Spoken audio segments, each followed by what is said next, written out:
주실 때 큰 은혜 시간이 될 줄 믿습니다. 할렐루야.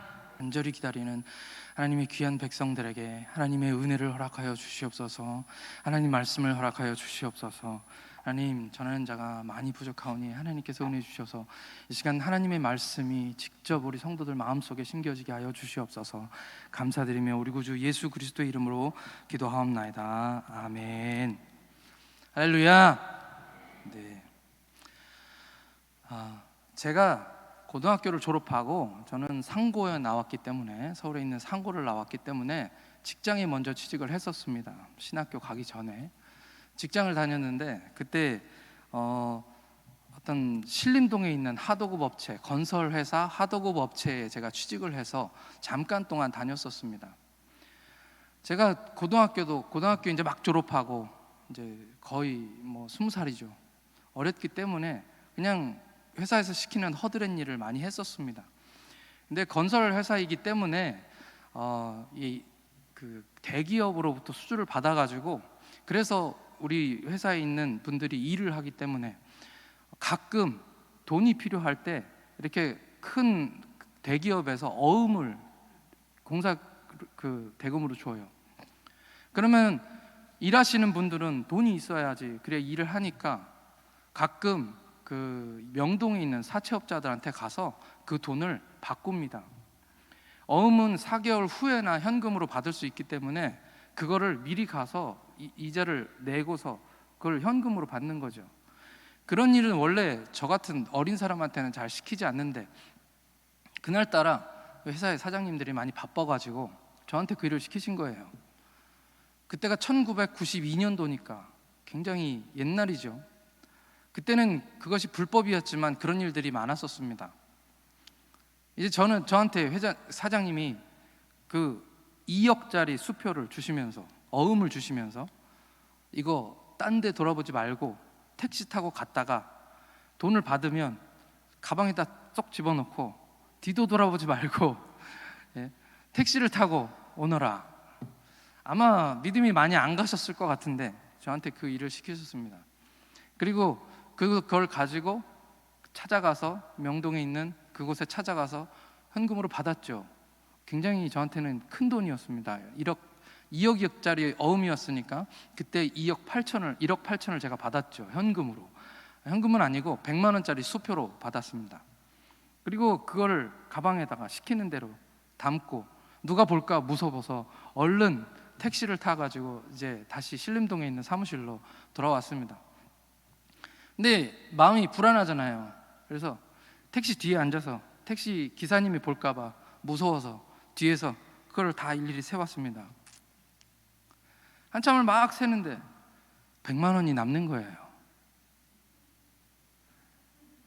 이게 어떻게 된 일인가? 그때 당시에 은행 초봉이 38만 원이었습니다. 네. 그러니 이 100만 원짜리 수표 하나가 남는다는 것이 저에게 얼마나 이게 큰 일인지, 그 뒤에서 또 다시 한번 세봤습니다. 근데 또 100만 원이 남는 거예요. 제 마음속에 정말 100가지 생각이 들었습니다. 이걸 어떡하나. 많은 유혹들을 무릅쓰고 두근두근 막 심장은 뛰는데, 이걸 어떻게 해야 되나, 이 100만 원이면, 이런 생각을 하면서 택시에서 내려서 회사로 들어가지 않고 얼른 화장실로 뛰어 들어갔습니다. 그리고 화장실에서 다시 한번 손이 떨려서 이게 돈을 셀 수가 없더라고요. 그 빳빳한 막 발행한 수표이기 때문에 샜는데 1억 8천이 딱 맞는 거예요. 네, 하나님은 참 정확하신 분이셨습니다. 내가 유혹을 많이 받았는데, 여러분들은 여러분들 삶에서 더 많은 것, 내가 받아야 될 것보다 더 많은 것을 받아본 적이 있으십니까? 만약에 그게 정말 100만 원이 더 많았다면 저는 어떻게 되었을까요? 딱 맞았으니 다행이다, 감사하다라는 생각을 해봅니다. 시편 23편의 말씀을 계속해서 여러분들과 함께 나누고 있습니다. 오늘 말씀은 내 잔이 넘치다이다 라는 말씀인데요, 이 시편 23편을 쓰고 있는 사람이 다윗이기 때문에 다윗의 입장에서 이 말씀들을 좀 읽어보는 것이 필요합니다. 기름으로 내 머리에 부으셨으니 내 잔이 넘치나이다. 기름으로 내 머리에 붓는다라는 이 말씀을 읽으면서 제일 먼저 떠올랐던 것은 다윗이 왕이기 때문에 다윗의 머리에 기름을 부으시는 하나님에 대해서 제가 머릿속에 떠올랐습니다. 기름 부음 받은 자라는 뜻이 바로 그리스도라는 뜻이죠. 왕을 세울 때 항상 기름을 부어서 세웠습니다. 다윗도 그렇게 했고요. 그렇기 때문에 기름 부음 받은 자라는 이 말의 뜻은 세 가지, 우리 그리스도의 삼중직이라고 얘기하는 우리 교리에 이 세 가지 기름 부음 받은 사람에 대해서 제가 떠올렸습니다. 왕, 제사장, 선지자, 이런 이야기들인데요, 그런 마음을 가지고 제가 성경을 다시 읽어보고 또 공부를 해보니까 여기 단어가 그 기름 부음 받은 자라는 그 단어는 히브리어로 마샤크라는 단어입니다. 그 마샤크라는 단어에서 메시아라는 말이 나왔어요. 근데 성경을 읽어보니까 여기에 있는 이 단어가, 이 기름이 마샤크가 아닌 거예요. 다시안이라고 되어 있는 단어였습니다. 그러면 오늘 말씀에서 시편 23편에서 얘기하고 있는 이 기름 붓는다라는 뜻이 무엇인가 한번 이야기해보고 싶습니다. 이 다시안이라는 뜻은 잔치라는 뜻이 포함되어 있습니다. 여기에 나오는 기름도 왕을 세울 때 뿔에다 담아서 붓는 그런 기름이 아니고요, 잔치에 쓰는 기름이라는 것이죠. 극진한 손님이 왔을 때 그 손님에게 대접하는 기름입니다. 중동 지방에서는 지금도 그런 관습이 돌고 있습니다. 지금도 집에 귀한 손님이 오면, 손님이 들어왔을 때 이스라엘 백성들은 물동이가 있어서 발을 씻어줬죠. 지금도 손님들이, 귀한 손님이 오시면 그 머리 위에다 기름을 발라준다는 것입니다. 그 손님이 귀하면 귀할수록 더 값지고 귀한 기름을 부어준다는 것이죠. 그리고 난 후에 포도주 한 잔을 따라준다고 합니다. 환영한다는 뜻인 것이죠. 그래서 오늘 이 말씀 5장에서 얘기하고 있는 내 원수의 목전에서 내게 상을 차려주시고 라는, 제가 이전에 말씀드렸던 그 말씀하고 이 말씀이 일맥상통하는 것입니다. 제가 말씀드릴 때 주께서 원수들이 보는 앞에서 보란듯이 나에게 파티를 열어주시고 상을 차려주시고 나를 위해서 많은 것들을 준비해 주신다, 먹을 것들을 준비하신다 라는 그런 말씀을 여러분들과 함께 나눴었습니다. 잔치상을 차려주시는 하나님, 시편 45편 7절 말씀을 한번 같이 보겠습니다. 시편 45편 7절 말씀 한번 읽어볼까요? 시작. 왕은 정의를 사랑하고 악을 미워하시니 그러므로 하나님 곧 왕의 하나님이 즐거움의 기름을 왕에게 부어 왕의 동료보다 뛰어나게 하셨나이다. 여기서 이 기름을 즐거움의 기름이라고 얘기하고 있습니다. 예수님도 그 문화를 잘 아셨기 때문에 전 재산이라고 할 수 있는 모든 향유, 자기가 1년 동안 열심히 일해서 벌 수 있는 그 향유를 예수님의 머리와 발에 부었던, 그냥 부어버린 정도가 아니라, 바른 정도가 아니라 부어버린 그 여인에 대해서 말씀하시면서 그 집 주인인 시몬에게 이런 말씀을 하시죠. 마태복음 7장 46절에서 47절 말씀입니다. 그것도 함께 읽겠습니다. 시작. 너는 내 머리에 감람유도 붓지 아니하였으되 그는 향유를 내 발에 부었느니라. 이러므로 내가 내게 말하노니 그의 많은 죄가 사하여졌노라. 이는 그 사랑함이 많음이라. 사함을 받은 일이 적은 자는 적게 사랑하느니라. 이제 여러분들은 이 기름의 의미가 무엇인지 이해하시게 될 것입니다. 손님이 왔을 때 극진하게 대접하겠다는 의미로, 환영하는 의미로 그 주인은 그 온 사람에 대해서 내가 좋아하는, 내가 아꼈던 그런 향유를 부어주는 것이죠. 발라주는 것입니다. 원래는 그냥 발라주기만 해도 되는 것인데, 오늘 여기 시몬은 지위가 높은 사람이었죠. 거기 온 사람들도 부자들이 많았습니다. 그런데 예수님의 출신은 그렇게 높은 사람이 아니었기 때문에, 예수님이 유명하기 때문에 그 집에 초청은 했지만 아무것도 해주지 않았던 것이죠.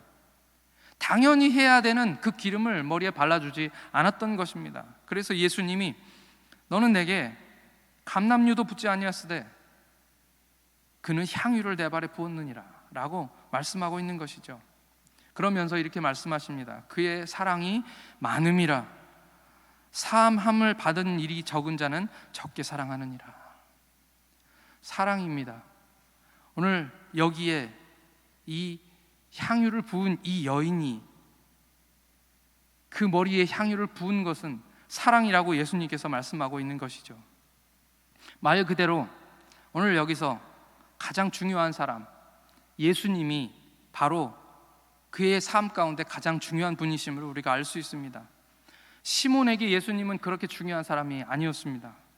그러나 오늘 그 향유를 예수님의 머리와 발에 부었던 이 여인에게는 세상의 그 어느 누구보다도 이 예수님이 소중한 분이었기 때문에 그의 모든 것을 다 부어서 예수님을 맞이하였던 것이죠.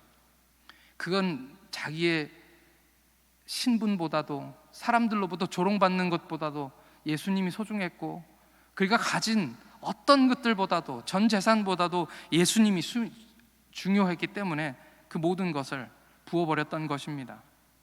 말 그대로 VIP입니다. Very important person. 아주 중요한 사람. 여러분에게는 누가 중요합니까? 우리에게 중요한 사람들은 대부분 다 우리가 사랑하는 사람들입니다. 우리 목자 되신 주님께서 오늘 우리에게 기름을 부어주신다, 목자 되신 예수님이 우리 머리에 기름을 부어주신다는 뜻은 우리가 바로 주님께 그런 존재라는 것을 말씀하고 있는 것이죠. 오늘 우리는 주님께 아주 중요한 존재인 줄 믿습니다. 따라합시다. 나는 VIP다. 우리 주님이 우리에게 기름을 부으시는 줄 믿습니다. 우리 주님은 우리에게 항상 좋은 것만 주십니다. 제가 옛날에 들었던 말씀인데, 장경동 목사님, 아주 재미있는 그 목사님이 늘 입버릇처럼 하시던 말씀을 제가 기억합니다. 그 말씀은 뭡니까? 나는 하나님이 보고 두기에도 아까운 사람이다. 네. 그 말씀을 들으면 그렇지, 나는 소중한 사람이야. 하나님이 나를 정말 사랑하시지, 나를 정말 아끼신다는 그런 생각을 하게 됩니다. 하나님은 언제나 우리를 VIP로 대접하십니다. 이 말은 하나님은 언제나 우리를 최고로 대우하시고 언제나 최고로 좋은 것만 주신다는 그런 말씀입니다. 그런데 우리는 그것들을 잘 느끼고 살아가지 못합니다. 왜 그럴까요? 하나님은 언제나 우리에게 최고만 주십니다. 지금 내가 가진 것이 하나님이 나에게 주신 최고입니다 라고 이야기를 하면 많은 사람들, 어떤 사람들은 이렇게 얘기할 것입니다. 아니, 내가 가진 게 최고라고요. 자기가 가지고 있는 것들을 이렇게 쳐다보면서 우리는 대부분 우리 자신이 가지고 있는 것들을 생각하면 떠오르는 것들이 많이 있죠. 돈도 그렇고요, 가진 집이나 차나, 심지어는 옆에서 코 골고 자고 있는 남편, 배 나온 남편을 보면서 하나님, 이게 나한테 주신 최고라고요. 우리는 우리가 가진 것이 하나님이 주신 최고라는 것에 대해서 잘 인정하지 못하는 그런 경우들이 참 많습니다. 우리 삶 가운데서 특히 어려운 일을 만났을 때, 힘든 일들을 경험했을 때 우리는 자꾸만 정말 이것이 최선이었습니까? 하나님, 이것이 최고였습니까? 라고 하나님께 물을 수밖에 없는 것입니다. 왜 우리는 그래야 하는 걸까요? 하나님께서 주신 것들을 우리가 보면 그것을 보고 하나님께 감사하는 것이 아니라 항상 거기서 곁눈질을 하기 시작하는 것이죠. 옆에 다른 사람들이 가지고 있는 것을 보게 됩니다. 옆에 다른 사람들이 가지고 있는 것이 항상 내가 가진 것보다 더 좋다고 생각하기 때문에, 그래서 내게 주신 것이 하나님께 주신 최고라는 것을 인정하고 알면서도 자꾸만 만족하지 못하는 것이죠. 하나님이 주신 것은 최고가 아니라 최선입니다. 하나님이 우리에게 주신 것은 오늘 우리를 잘 아시기 때문에 최고를 주신 것이 아니라 나한테 있어서 최선, 가장 좋은 것을 주셨다는 것이죠. 왜냐하면 하나님이 잘 알고 계시기 때문입니다. 나의 사정과 나의 환경들을 잘 아시기 때문에 나에게 있어서 가장 필요한 것, 가장 중요한 것을 주셨다는 것이죠. 저는 그 수표 100만 원이 남았을 때도 그리스도인이었습니다. 저는 예수를 잘 믿고 있었고 그 5만 가지 생각이 머릿속에 떠올랐을 때도 역시 제일 먼저 떠올랐던 것은 내가 이래도 되나 하는 그런 생각들이었습니다. 그런데 만약 100만 원이 남았으면 정말 어떻게 했을까요? 그런 생각들을 하게 됩니다. 가끔은 좀 어렵고 막 이럴 때는 로또라도 한번 맞았으면 좋겠다, 그런 생각들을 하게 됩니다. 빚에 있을 때, 재정이 떨어지거나 건축하는데 돈이 없을 때, 이런 일을 경험하게 되면 저도 사람이니까 비슷한 생각들을 하게 됩니다. 한 번들 그런 생각들을 해보셨죠? 근데 한 번도 복권을 산 적은 없습니다. 제가 기도하면서 어떤 생각이 들었냐면 내가 목사인데 복권이 당첨되면 어떡하나, 그런 생각 해보니까 이 결과가 이거 안 되겠더라고요. 복권에 당첨돼서 제가 정말 말 그대로 엄청난 돈들이 생기면 내가 정말 내 마음을 중심을 지킬 수 있을까?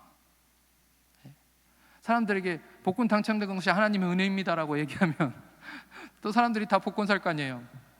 그럼 큰일 나잖아요. 안 됩니다. 그런 여러 가지 생각들을 해보게 됐을 때 복권을 안 사는 게 하나님의 은혜구나. 할렐루야. 그런 생각들을 해보게 되었습니다. 지금 저에게 있는 것은 하나님이 주신 최선입니다. 항상 뒤돌아보면 하나님이 주신 것들이 나에게는 가장 필요한 것들이었죠. 한국에 도착해서 제가 필요하기 때문에 오자마자 제가 움직이면서 집도 구해야 되고, 그래서 차를 샀습니다. 있는 것 가지고. 그때 카니발을 샀는데 꽤 오래된, 한 12년 정도 된 카니발을 샀습니다. 근데 이 카니발이 너무 9인승이었는데 너무 좋았어요. 오자마자 굉장히 이삿짐을 나눌 수가 없는데 뭐 하나하나 집안에 아무것도 없으니까 장롱도 사야 되고 침대도 사야 되고 이런 것들을 사날리는데, 우리나라에 좋은 게 있잖아요. 당근이라는 아주 훌륭한 제도가 있어가지고 당근 마켓에서 하나하나 구입해서 전부 다 그 차로 실어 날랐습니다.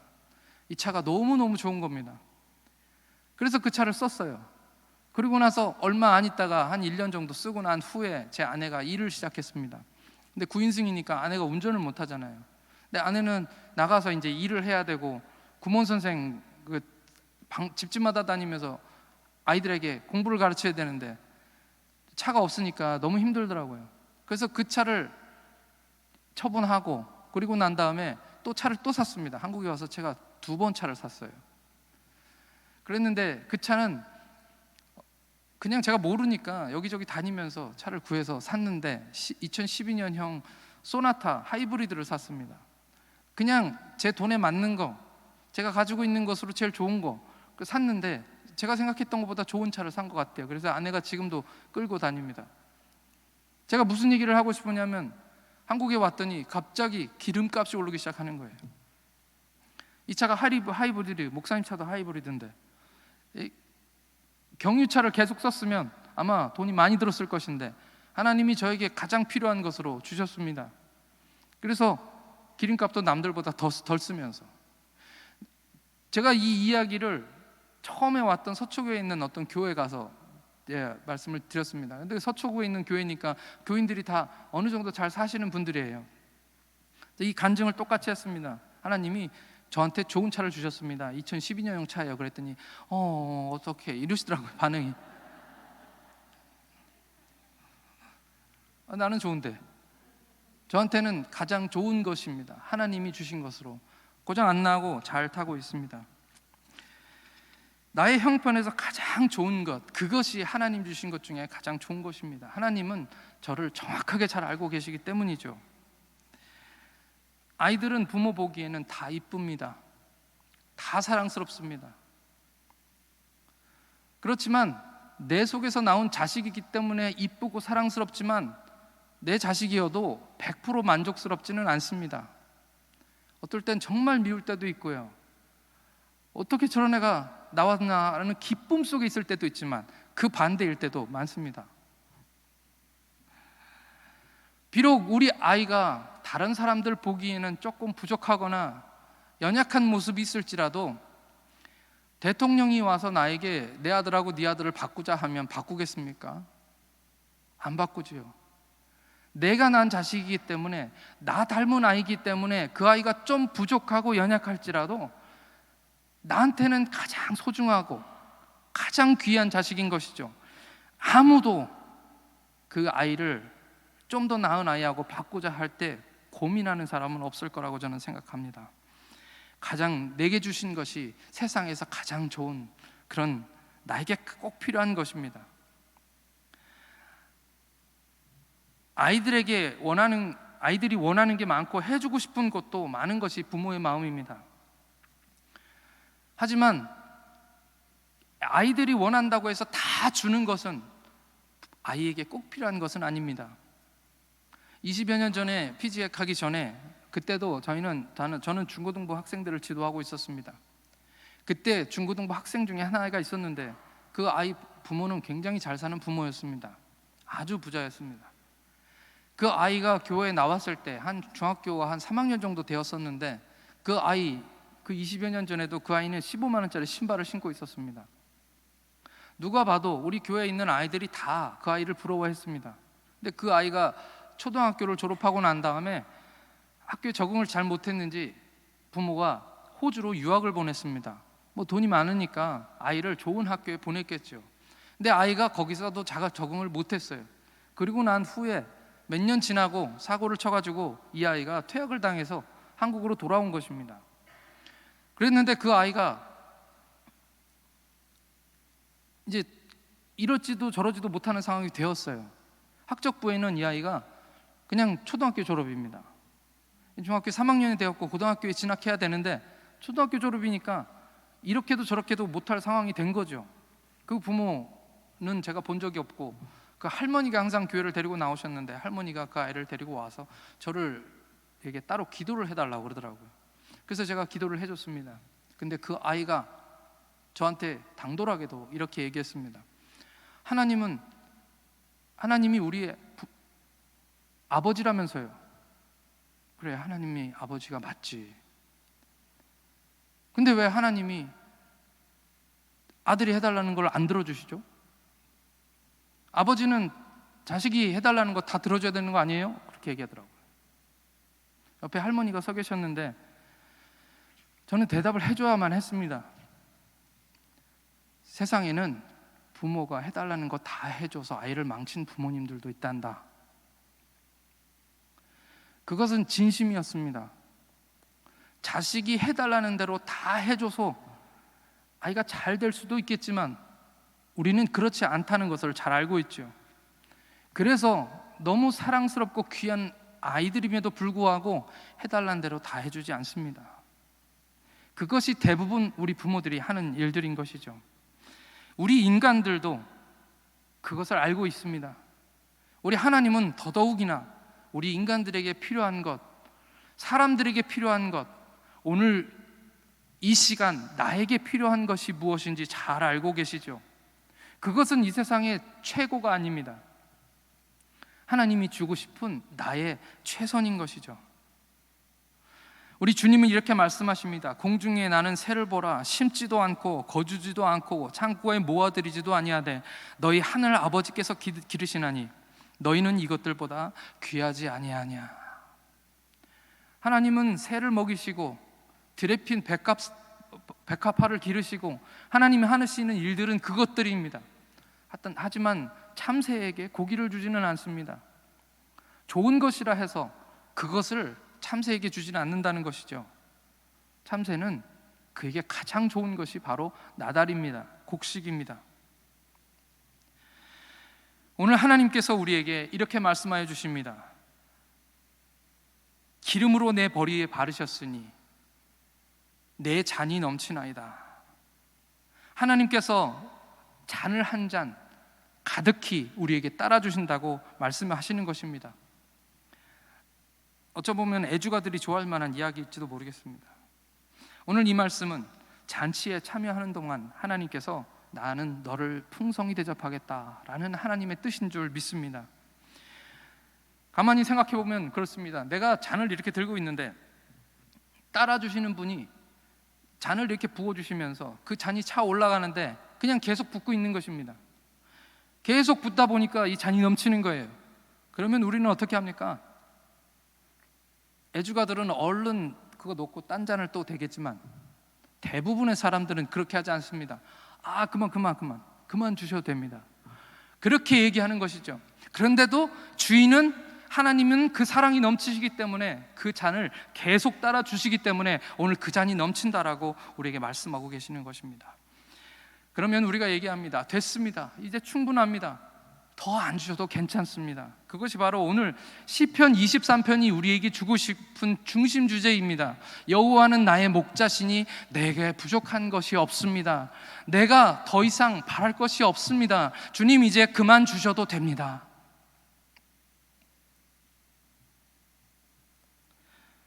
내가 가진 그릇보다 더 많이 주는 것을 우리는 은혜라고 말합니다. 내가 가진 그릇은 요거밖에 안 되는데, 작은 그릇인데 하나님은 자꾸만 아버지의 마음으로 거기다가 더 부어주시고 더 부어주시는 것이죠. 그것이 은혜입니다. 우리의 삶을 돌아보면 우리는 우리 그릇이 제법 큰 줄 아는데 사실 그렇지 않습니다. 우리의 삶은 사실은 정말 작은 그릇인 것이죠. 그 작은 그릇인데도 불구하고 지금 우리 삶을 되돌아보면 나에게 넘치게 부어주셨던 그 하나님을 만나게 됩니다. 하나님의 그 사랑하심을 경험하게 되는 것입니다. 다윗의 삶이 그러했습니다. 다윗의 삶을 묵상해 보면 다윗은 왕이 될 만한 그런 사람이 아니었던 출신이었습니다. 그는 집안에서도, 제가 여러 번 말씀드렸지만 집안에서도 보이지도 않는, 아버지는 그 아이가 어디 있는지도 잘 기억하지 못하는 아주 작은 막내 아들이었습니다. 막내 아들은 선입견이 있죠. 저도 막내입니다. 그래서 항상 억울할 때가 많았습니다. 제가 뭘 잘해도 인정해주지 않고 저희 형은 항상 저한테 늘 훈계, 오늘 아침 새벽 말씀에도 그 말씀이, 저는 형하고 18개월 차이밖에 안 나는데도 불구하고 늘 형한테는 저같이 그냥 쬐끄만 조그만 연약한 그런 동생에 불과하죠. 여기 8명이나 있는 이 아버지에게는 이 막내는 보이지도 않는 그런 아이였을 것입니다. 그런데 그랬던 그 아이, 늘 들판에서 혼자 자라야 했던 그 아이가 골리앗을 쓰러뜨렸습니다. 그것이 어떻게 가능한 일입니까? 어떻게 그 조그만한 아이가 골리앗을 쓰러뜨릴 수가 있습니까? 물론 그가 성령의 충만함 받아서 그 당시에 하나님의 능력에 의해서 그것을 이루었지만 다윗이 나중에 생각해 보았을 때 그 일들을 두고두고 생각했을 때 그의 마음속에 무슨 생각이 들었을까요? 나중에 자기 자식들에게 그 얘기하면서 내가 그때 어떻게 그런 일을 했을지 몰라. 나는 그냥 조그만 소년에 불과했습니다. 나는 그때 그냥 아무것도 아니었는데. 그래서 그가 나단 선지자를 불러놓고 이렇게 얘기합니다. 분에 넘치는 은혜, 넘치게 받은 그 은혜를 생각하면서 나는 백향목궁의 거그늘, 하나님의 괴는 아직도 휘장 가운데 있도다. 그가 백향목궁에서 이제 왕이 되어서 좋은 옷을 입고 좋은 음식을 먹으며 의리의리한 집에서 그렇게 사는데 자기 마음속에 한켠에 그 하나님, 나에게 은혜를 베푸셨던 그 하나님의 괴는 처초라한 텐트에, 임시 장막에 그냥 있는 것을 보면서 그 마음속에 나는 이렇게 복을 받았는데, 나는 이렇게 넘치는 은혜를 받았는데 우리 하나님의 저는 아직도 저렇게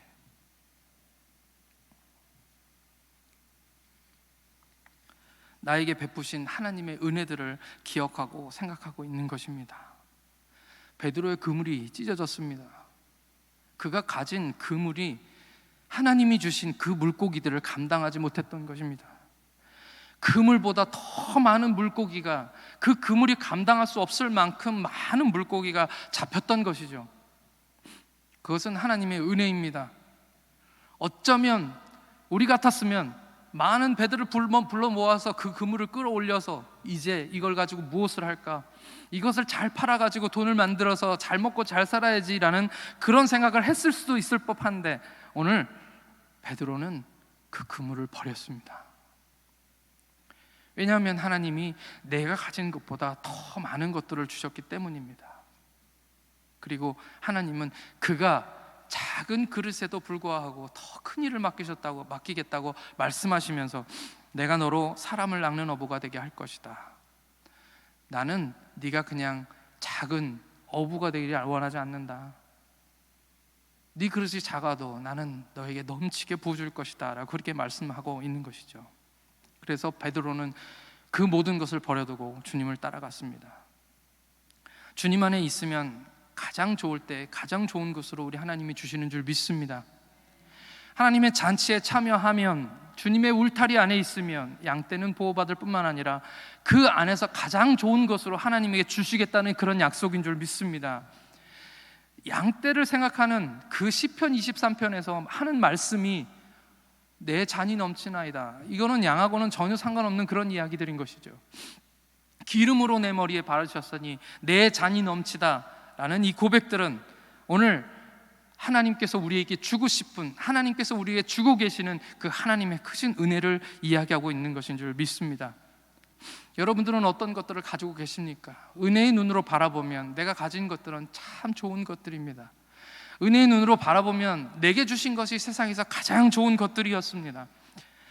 예수님 믿는다는 것이 얼마나 행복한 일인지, 예수님 믿는다는 것이 얼마나 감사한 일인지를 우리가 깨닫게 되는 것이죠. 예수 믿으면 참 좋습니다. 예수 믿는 것은 참 수지 맞는 일입니다.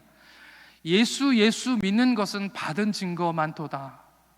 우리 삶에 하나님께서 주신 것들이 얼마나 많은지 받은 복을 세어보아라 라는 찬송도 있잖아요.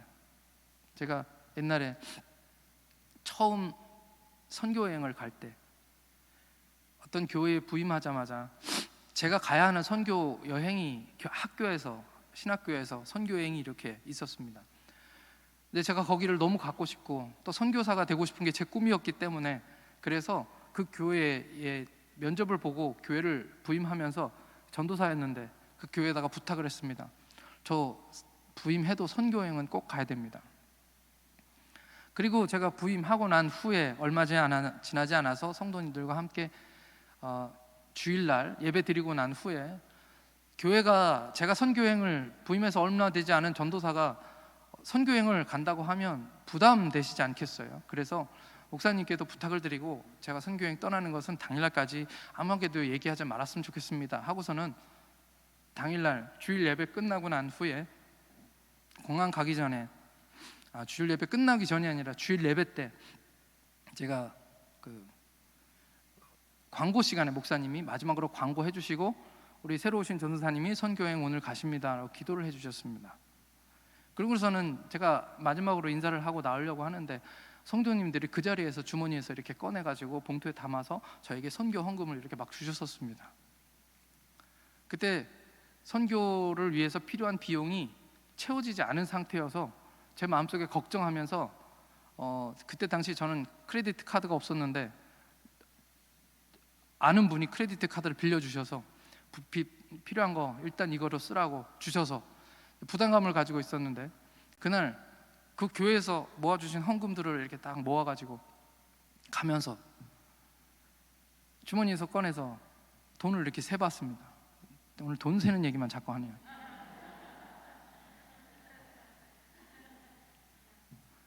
장난스럽게 그 함께 있는 팀원들과 함께 모자라는 돈은 어떻게든 하나님이 채워주셨으면 좋겠다는 기대하는 마음으로 이렇게 막 세면서, 저희는 그때 어렸으니까, 젊었으니까 장난으로 그 찬송을 불렀습니다. 받은 복을 세어보아라. 그러면서 돈을 딱 셌는데 기가 막히게 딱 정말 필요한 딱 그 금액 하나님께서 그날 아침에 채워주셨습니다. 그리고 나서 그 크레디트 카드를 마중 나온 우리 함께 기도해 준 사람들에게 돌려주면서 내가 참 믿음이 없었다라는 그런 얘기를 했었던 기억이 납니다. 하나님은 정확히 알고 계십니다. 하나님은 정확히 나에게 필요한 것이 무엇인지 알고 계십니다. 그랬던 경험들이 제 안에 쌓여서 선교지에 가게 되었고, 선교지에 갔을 때도 별로 대책은 없었지만 하나님이 저 배골게 하시지 아니하시고 부족한 것 없게 하시고 기도할 때마다 주시고 많은 것들로 채워주셔서, 목사들 중에서 자기 손으로 자기 교회 지어본 사람 있는지 나와보라고. 죄송합니다. 하나님의 큰 은혜인 줄 믿습니다. 은혜는 이미 다 받았습니다. 예수 그리스도가 십자가에서 우리를 위하여 죽으심으로 말미암아 그 은혜를 다 받았습니다. 복도 이미 다 받았습니다. 우리의 복은 약속된 것이고, 그 약속된 복은 아주 빈틈없는 정확한 것이고, 1푼도 부족함 없는, 나에게 꼭 필요한 것을 하나님께서 주시는 것을 우리가 믿어야 될 줄 믿습니다. 오늘 새벽에 목사님이 항상 기뻐하라, 쉬지 말고 기도하라, 범사에 감사하라는 그런 말씀 우리에게 주셨죠. 그거 힘든 일입니다. 어려운 일입니다. 그런데 은혜 안에 있으면 그 일이 가능한 줄 믿습니다. 하나님의 은혜가 우리 가운데 있고, 하나님이 따라주는 것들, 하나님이 기름을 부으시고 그 잔치에 참여하게 하시고, 그리고 내 잔에 넘치도록 따라주시는 그 은혜 안에 있으면 항상 기뻐하고 쉬지 않고 기도하고 범사에 감사하게 될 줄 믿습니다. 예수 믿으면 정말 좋습니다. 그러니까 우리가 예수 믿는 것이죠. 말씀을 맺으려고 합니다. 주님이 우리의 목자가 되셔서 우리를 정말 사랑하시고 최고의 것으로 우리를 대우해 주시는데요, 아직 우리는 이 땅에서 전쟁 중입니다. 우리의 삶의 싸움은 계속해서 진행되는 중입니다. 이 치열한 삶의 전쟁들, 영적 전쟁 가운데서 우리가 싸워야 될 적들은 우르렁거리면서 우리 주위를 배회하면서 우리를 삼키려고 하는데, 우리 주님의 말씀은 뭐라고 말씀하십니까? 승리의 잔치에서, 이미 이긴 잔치에서 먹고 마셔라, 즐겨라, 행복해라, 항상 기뻐해라 라고 우리에게 말씀하고 계시는 것입니다. 우리의 삶은 하나님께서 주시는 잔치인 줄 믿습니다. 아무도 우리를 건드리지 못하는 것을 믿습니다. 주님이 우리에게 이겼다고 선언해 주시기 때문인 것이죠. 그리고 우리는 그 잔치에서 국빈 대우를 받으면서 성령을 부어주시고 은혜를 주시는 그분 안에서 은혜로 가득 차게 되어질 것을 믿습니다. 그래서 우리가 고백하는 것입니다. 여호와가 나의 목자이시기 때문에 나는 부족한 것이 없습니다. 나는 더 바랄 것도 없습니다. 모든 것이 은혜. 내 삶에 주신 것 중에 당연한 것은 하나도 없습니다. 우리 하나님이 주신 것은 하나님이 주고 싶은, 우리 자녀들에게 주고 싶은 최선의 것인 줄 믿습니다. 우리 찬양 후렴 부분만 우리 하나님께 같이 찬양 드리겠습니다. 모든 것이 은혜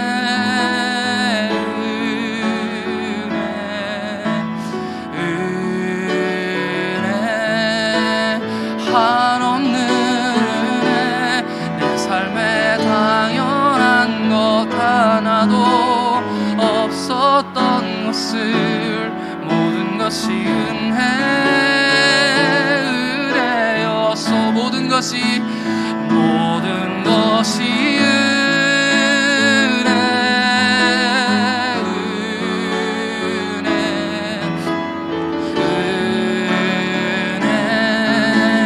한없는 은혜, 내 삶에 당연한 것 하나도 없었던 것을, 모든 것이 은혜.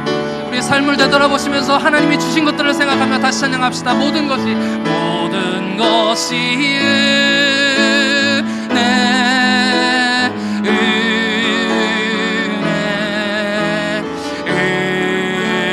은혜 한없는 은혜, 내 삶에 당연한 것 하나도 없었던 것을, 모든 것이 은혜. 두 눈을 감고 찬양하겠습니다. 조용하게. 모든 것이 은혜, 은혜, 은혜 한없는 은혜, 한없는 은혜. 내 삶에 당연한 것은, 내 삶에 당연한 것 하나도 없었던 것을, 모든 것이 은혜였소. 우리 두 눈을 감고 이 시간 하나님께 찬양 기도하겠습니다. 무엇 하나 버릴 것이 없는 은혜를 우리에게 부어주셨고, 하나님은 아직도 우리에게 부어주신다고 약속하시는데 아직도 남의 것 쳐다보고 있습니까? 아직도 우리 삶에 만족함이 없습니까? 하나님 감사합니다. 내 삶을 돌아보게 하여 주시고 하나님이 주셨던 것이 나에게 가장 필요한 것이고 좋은 것이었음을 기억하게 하여 주시고 무엇보다도 나와 함께 하시는 나의 목자가 내 삶의 가장 큰 상급임을 깨닫게 하여 주시옵소서. 내가 더 바랄 것 없습니다. 주님께 감사와 찬양과 기쁨과 그 삶의 열매로 하나님께 드리기를 간절히 원합니다. 우리 다 같이 하나님께 기도하시겠습니다. 하나님, 주님께서 주신 모든 것이 은혜임을 하나님 고백합니다. 하나님의 사랑을 우리가 듬뿍 받았음에도 불구하고 감사하지 못하고 기뻐하지 못하고 하나님께 찬양과 영광을 돌리지 못했던 우리의 모습들을 불쌍히 여겨 주시옵소서. 오늘 아버지 하나님, 모든 것이 은혜라고 말씀하여 주셨습니다. 내 잔을 기름을 넘치게 따라 부어주시거나 하나님의 뜻을, 하나님의 마음을 알게 하여 주셔서 하나님, 이제는 다시는 아버지 우리 삶 가운데 아버지 불평이 없게 하여 주시고 우리 기쁨이 넘치게 하셔서 은혜의 삶들이 되게 하여 주시옵소서. 하나님 아버지 감사합니다. 여호와가 나의 목자심에도 불구하고 왜 그렇게 우리 삶에는 부족한 것들이 많은지, 필요한 것이 많은지, 불평이 많은지, 원망이 많은지, 남의 것을 쳐다보면서 하는 시기가 그렇게 많은지 하나님, 우리를 불쌍히 여겨 주시옵시고 오늘 내 손 안에 있는 것을 보게 하여 주시옵소서.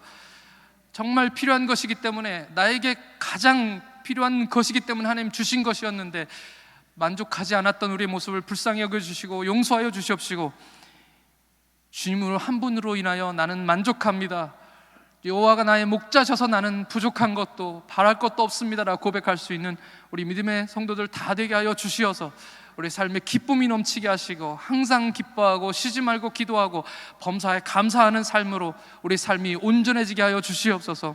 감사드리며 우리 구주 예수 그리스도의 이름으로 기도하옵나이다. 아멘.